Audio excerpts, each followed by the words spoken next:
What up, everybody? This is Big Elbow. Welcome to Volume 1 of Shit That I Like, where I'll be discussing, as you could probably guess, shit that I like, because I enjoy talking about shit that I like, and it's more fun than bitching about shit that I don't like. So with that said, today, and in Volume 1, the subject's going to be, I'm going to try and keep it to not so much obscure stuff like that nobody's ever heard of. People have probably heard of this stuff. The stuff I don't see get talked about a lot, and that's what I'm going to try and focus on. So as you can see today, we're going to be discussing El Diablo and CLASSWAR. El Diablo's from Vertigo Com.x, and here's number 1. It's a Western comic, kind of a horror type story, by Brian Azzarello, and I do not know how to say that name. Danijel Zezelj? I don't know. If anyone knows how to say it, please let me know in the comments. This actually is number 1 of 4, and I got this signed by Brian Azzarello at a WonderCon in when it was still in San Francisco many years back. These books, in both series, they're not really worth anything, but they're some of my favorite comics that I own. And so this is number 1 here, and the covers are by Tim Sale. The interior art is great. Let me show you a little bit.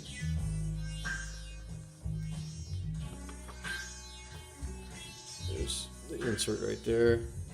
The guy's style, it's a lot reminiscent of John Paul Leon, like really heavy on the inks.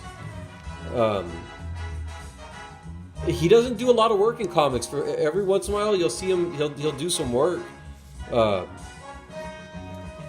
Right now, actually, he's doing a book called Days of Hate that I'm picking up just strictly for the art, but the story seems to be okay too. Yeah, there's some good stuff in here. So anyways, the story is basically a kind of like there's a sheriff, and there's a spirit kind of that's making his life really difficult. I won't give any spoilers, really. Making his life real difficult, and the sheriff has a secret, and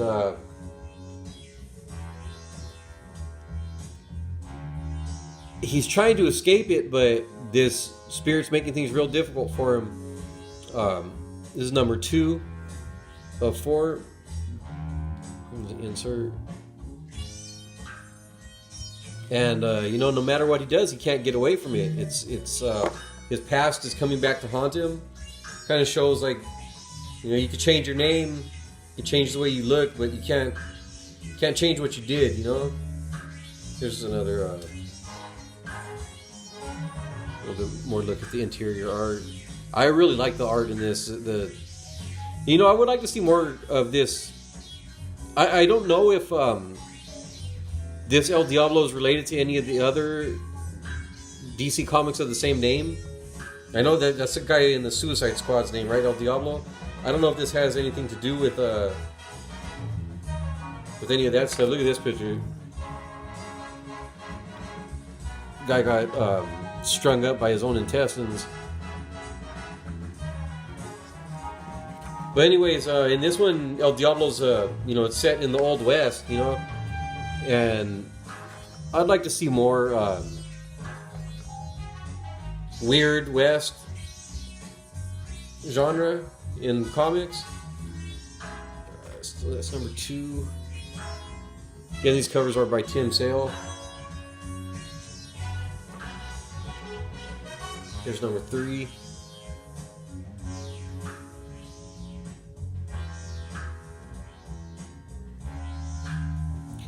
So yeah, the sheriff puts together a posse to try and hunt down El Diablo, but like I said, trying to hunt down a spirit isn't exactly easy, and they start finding out as they go how difficult it can be.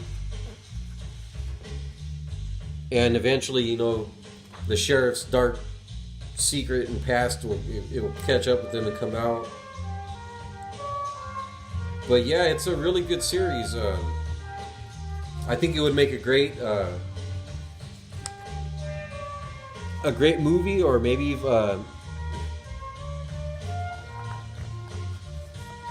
maybe a miniseries.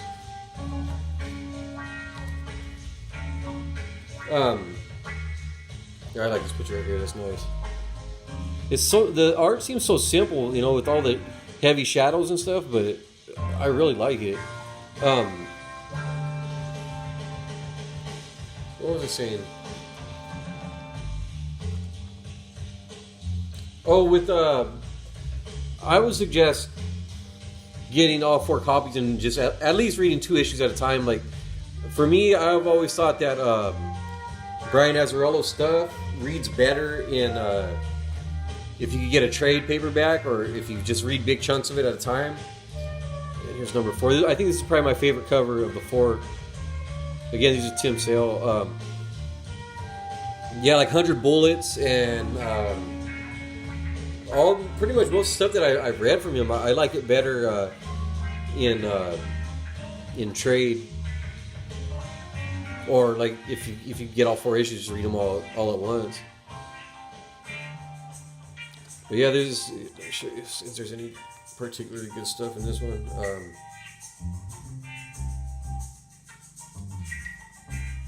It's just an awesome series. I would say pick it up. It's cheap. You can probably find these in your $1 to 50-cent bins.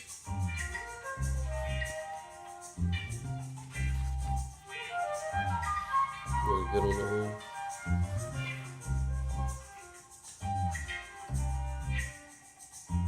Or on mycomicshop.com, they're like $1.70, which is, I think, as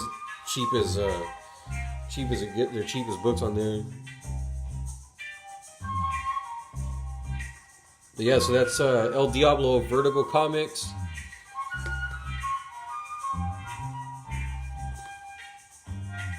I forgot what year this came out. Let's see if I can figure it out real quick.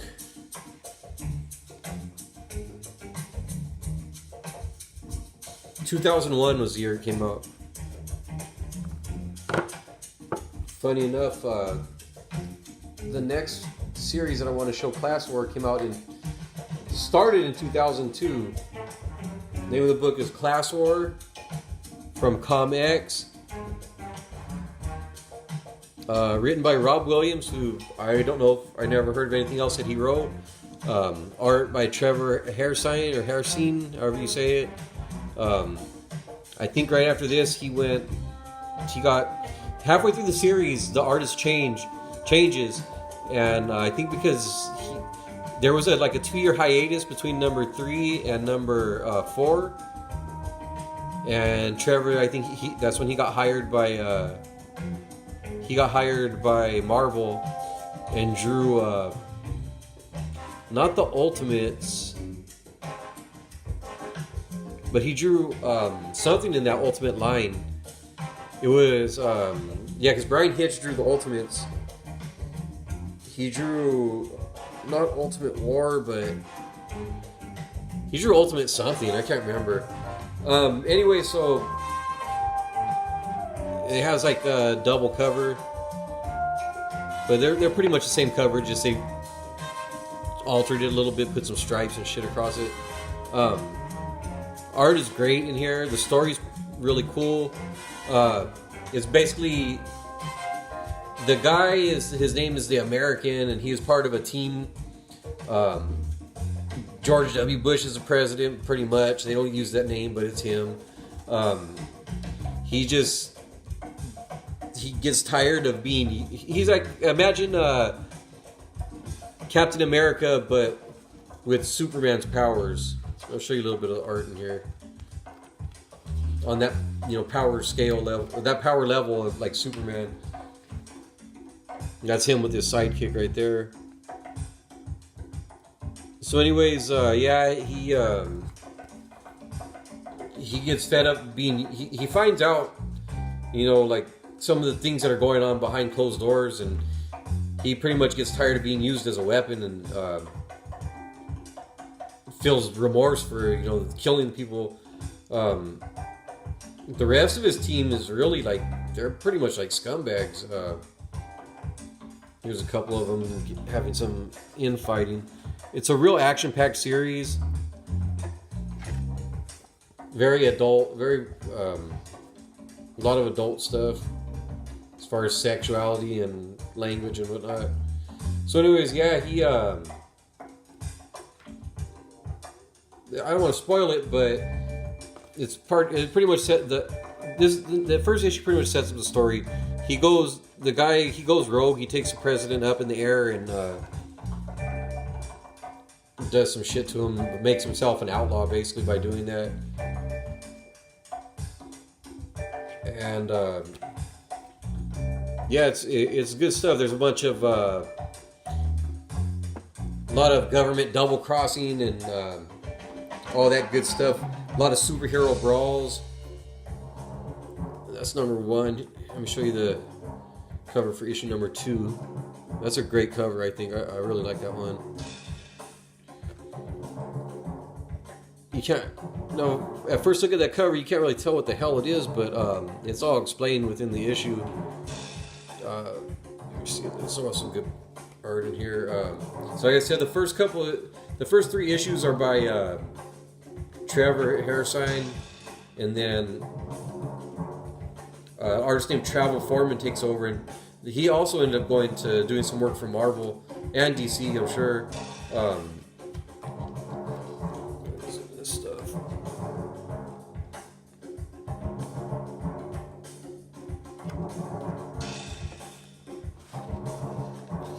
It's a lot of big superhero fights.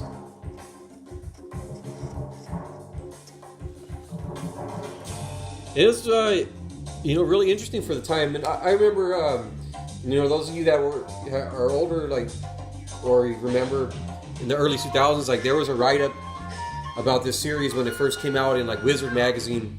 That's how I heard of it. I didn't end up reading it for many years later. And so this is issue number 4. This is where Travel Foreman takes over.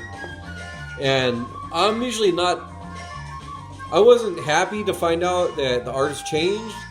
But once I, you know, dug into it, I didn't mind at all. I might even prefer the second half. I don't know. It's a tough call, though. I mean, I could see if some people might prefer the Travel Foreman's 3 issues to the first 3, but it's a tough call for me. But it's really good. Show you some of the interiors on this one.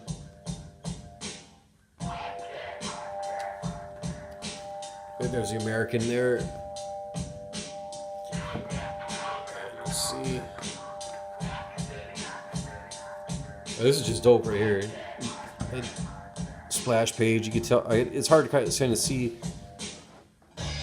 but there's him tearing up these 2 fighter jets.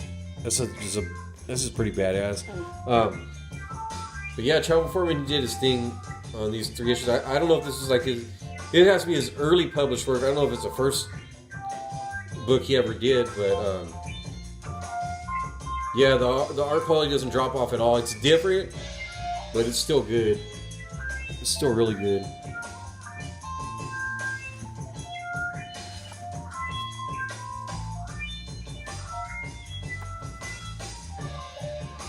Yeah, like I said, it's a good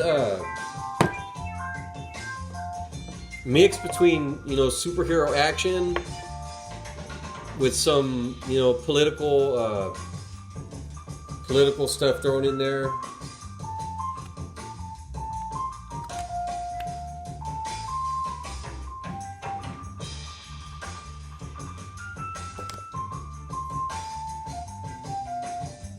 Oh shit, oh man, I did that all wrong. I meant to show this one first. This is number 3. My bad. This was the last issue that Trevor Hairsine did. That's just a dope cover right there too. This one, the same like the other one. It's basically the same cover. They just did little effects to it. But this is the last issue that Harrison did. There's some good stuff in here too.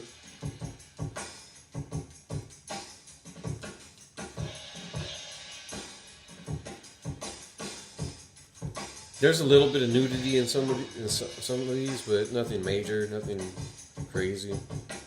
It's mostly just the themes and the language that makes it a mature reader title, I would say.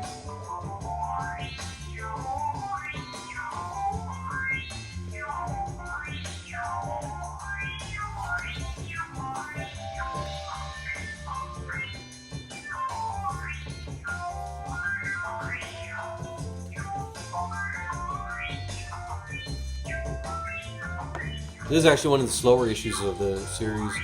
So that was number 3. I already showed you number 4. Here's number 5.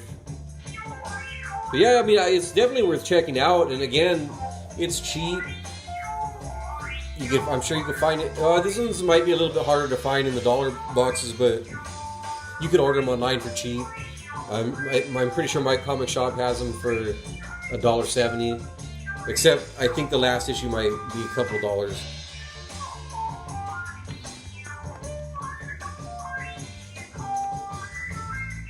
But yeah, I mean, I definitely say check it out, especially with the current, state of politics in the United States, things going on. It's definitely relevant.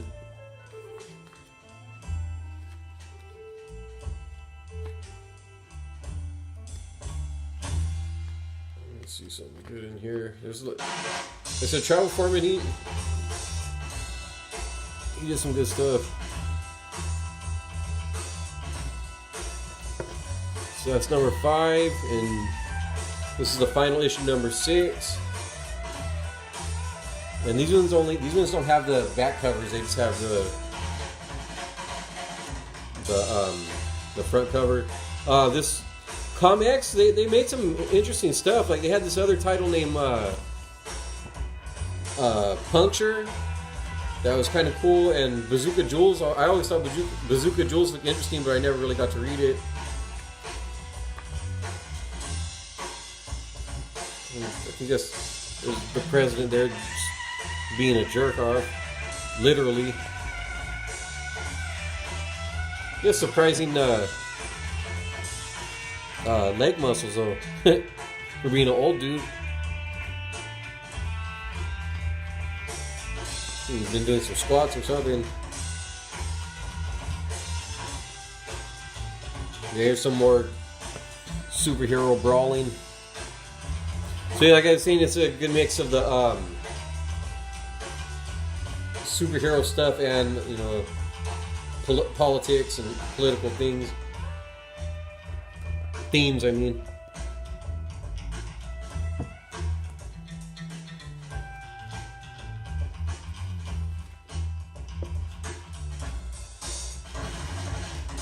But yeah, it's good stuff. Check it out. Thanks for watching. So this is volume 1, shit that I like. I'm going to be doing these every so often just to remind me of, why I do the comic hauls. It's easy to get caught up in the hunt and forget what you're really there for, and I just got to remind myself that, that's what it's all about. So thank you for watching. Hit the like, hit the subscribe, share with your friends. I'll probably be back in a week or so there's a couple cons coming up next weekend. So again, thanks for watching. Like I always say, get off the internet, go read some fucking comics.